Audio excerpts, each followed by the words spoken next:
Hello friends, कैसे हैं आप सभी। आई होप आप सभी अच्छे होंगे।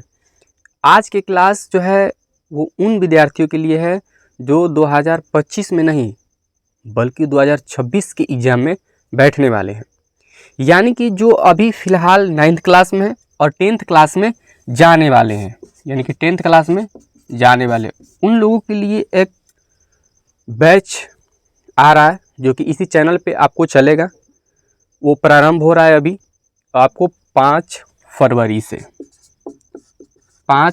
से आपका बैच यहाँ पे स्टार्ट हो जाएगा।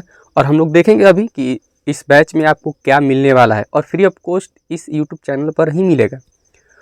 अब जो लोग पिछले क्लास से ही जुड़े हुए हैं, जो लोग जानते हैं इस चैनल को, तो उनको लगेगा कि ये कई बार बैच आया और चला गया।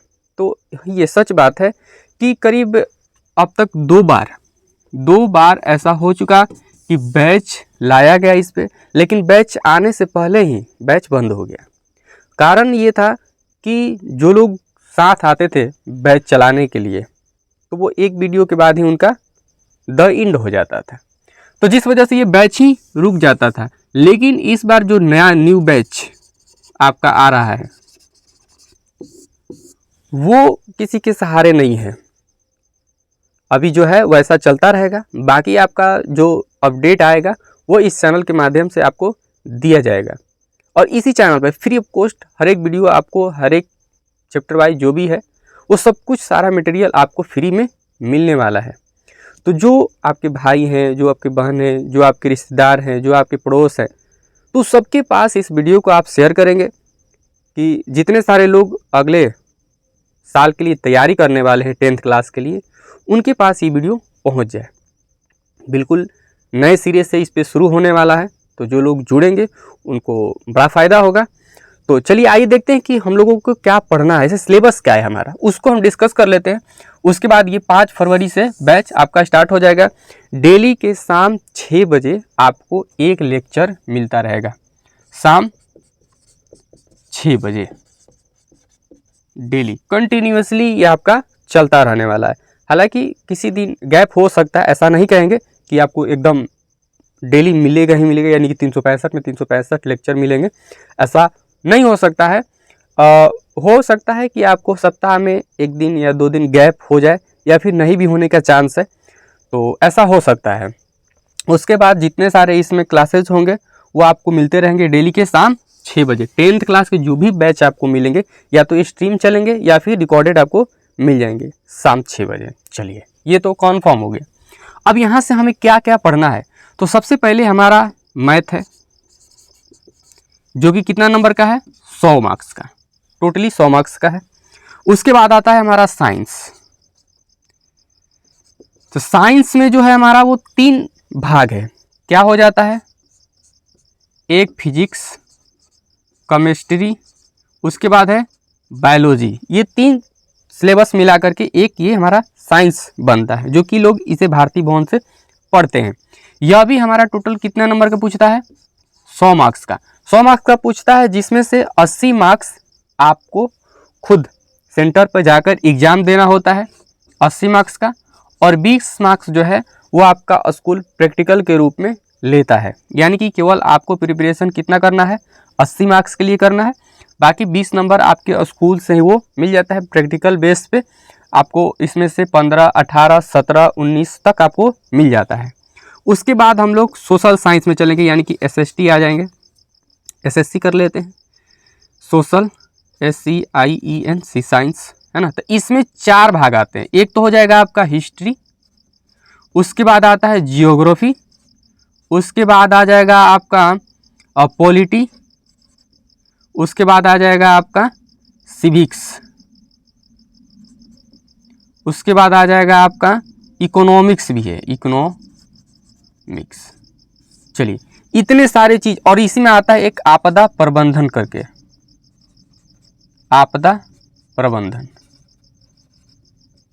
तो इतने सारे चीज़ों को मिला के आपको इसमें भी ये 100 मार्क्स का पूछेगा, जिसमें 80 मार्क्स को आपको एग्ज़ाम देना है, यानी प्रिपरेशन करना है, और 20 मार्क्स इसमें भी आपको प्रैक्टिकल रहने वाले हैं। चलिए यहाँ से ये हमारा 300 हो गया। आगे बढ़ते हैं। उसके बाद आता है इंग्लिश। इंग्लिश का भी एग्ज़ाम लिया जाता है। यह भी पूछा जाता है कितना, 100 मार्क्स का। उसके बाद आता है आपका हिंदी, यह भी कितने मार्क्स का, 100 मार्क्स का। उसके बाद आपका आता है संस्कृत, संस्कृत या फिर उर्दू, जो लोग उर्दू लेते हैं उनके लिए उर्दू आ जाता है। यह भी कितने मार्क्स का, 100 मार्क्स का। कितना हो गया, 100, 200, 300, 400, 500 और 600। लेकिन बिहार बोर्ड क्या कहता है कि हम इसको 500 ही मानेंगे, इसको 600 नहीं मानता है। क्यों नहीं मानता है, कहता है कि ये अंग्रेज का है इसलिए इसको छोड़ दिया जाए, और इसका नंबर ऐड भी नहीं करता है। आप इसमें 1 नंबर लाएं, 10 नंबर लाएं, 99 नंबर लाएं, कुछ भी नंबर लाएं, ये ऐड होने वाला नहीं है।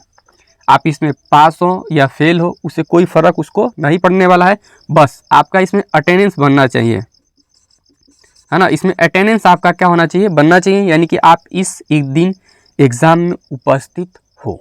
बस इतना ही इसका क्राइटेरिया है। और उसके बाद यहाँ से ये 500 नंबर आपके मिलने वाले हैं।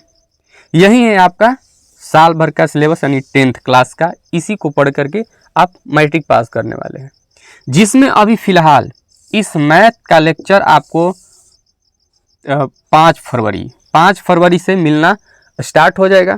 बाकी ये रहा साइंस, सोशल साइंस, हिंदी हो गया, संस्कृत उर्दू हो गया, इंग्लिश हो गया, तो जो भी है इसके, तो वो आपको आगे की अपडेट में मिलते रहेंगे कि क्या है, कैसे है, कब आपको मिलने वाला है। तो फिलहाल ये 100 मार्क्स की प्रिपरेशन आपको इस चैनल पर देखने के लिए मिल जाएगा। तो चलिए अगले क्लास में जो है हम लोग 5 यानी कि 5 फरवरी को मिलेंगे और पूरा इस मैथ के सिलेबस को डिस्कस करेंगे कि क्या है, कौन सा चैप्टर कितना इम्पोर्टेंट है, कौन सा चैप्टर पे ज़्यादा ध्यान देना है, कौन सा चैप्टर को पढ़ना है, कहाँ से बेसिक शुरू करना है। वो सारी चीज़ें जो है वो एक इंट्रोडक्शन हम लोग करेंगे किसमें, 5 तारीख को। तो आप सभी रेडी रहेंगे 5 तारीख को शाम 6 बजे। हो सके तो आपको रिकॉर्डेड मिले या फिर स्ट्रीम चलाई जाए, क्योंकि इस पे लाइव तो पॉसिबल नहीं है, क्योंकि मोबाइल से लाइव नहीं हो पाता है, कई बार ट्राई किया गया है। तो चलिए, तो बैच यहाँ से शुरू होता है और हम लोग मिलेंगे सीधे 5 फरवरी को। तब तक के लिए आप मन लगा के अपना पढ़ते रहिए, और जो भी चीज़ें बेसिक है, जैसे फॉर्मूला है, कोई छोटी छोटी चीज़ें, परिभाषाएं हैं, वो सब आपको ध्यान में होना चाहिए। जैसे 8th में पढ़े होंगे, 9th में पढ़े होंगे, तो वो एक बार क्या आपको करना है लास्ट टाइम में, कि जितने सारे चैप्टर के जैसे लास्ट में देता है सारांश करके, तो उसमें काफ़ी चीज़ें दे रखता है, तो उसको आप एक बार क्या करेंगे, नोट डाउन करेंगे और उसको एक बार रिवीजन कर लेंगे। हम ये नहीं कह रहे हैं कि पूरा आप उस बुक को ही रिवीजन करें, केवल सारांश में जो दिया रहता है उसको एक बार ज़रूर आप रिवीजन कर लें, और जितने सारे उसमें फॉर्मूला है उसको आप नोट डाउन इकट्ठा कर लें, क्योंकि 10th क्लास में आपको बहुत ही कम फार्मूलाएँ बुक में देखने के लिए मिलता है, 9th का ही सारा काम करता है।